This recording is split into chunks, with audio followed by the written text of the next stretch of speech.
For 50 years, God has faithfully guided the Tabernacle, one mission carried from one generation to the next. Every generation received a vision, every generation stepped forward in faith, and every generation prepared the way for those yet to come. Long before there was a sanctuary, before there was a school, before there was a family life center, there was a vision. Pastor Tom Pendergrass saw what others did not see at the end of a dirt road called DeSoto. Those few acres didn't look like much, but by faith he saw what God could do. Pastor Neville Gritt envisioned even more as he stood and prayed on the ground here, and led a congregation willing to trust the Lord to dedicate the Tabernacle, our first sanctuary, on July 4, 1976, to the glory of God. Together, they dug the footers, raised the walls, and set the trusses with their own very hands.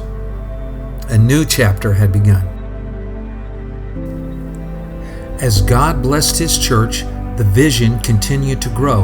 In 1978, plans for a Christian school began, becoming a reality in 1981. Countless young lives were shaped, families were strengthened, and another generation was prepared to follow Christ.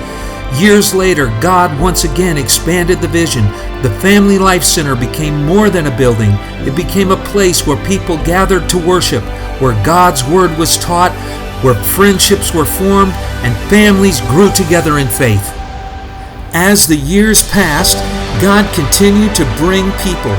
Once again, the church stepped forward in faith.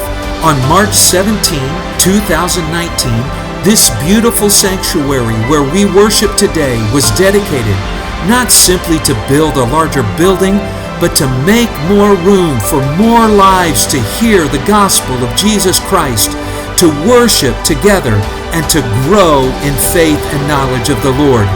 Once again, God proved Himself faithful. Today, yet another chapter is unfolding. Our Children's Center is preparing the way for the next generation of children and families. Just as those who came before us raised this place up for us, we are now making a place for those who will follow us. As we celebrate 50 years on a road called DeSoto, we give thanks to God for those who came before us. We rejoice in what God is doing today and look with great anticipation to what He has yet to do. For His glory, for future generations, and for the advancement of His kingdom, our story continues.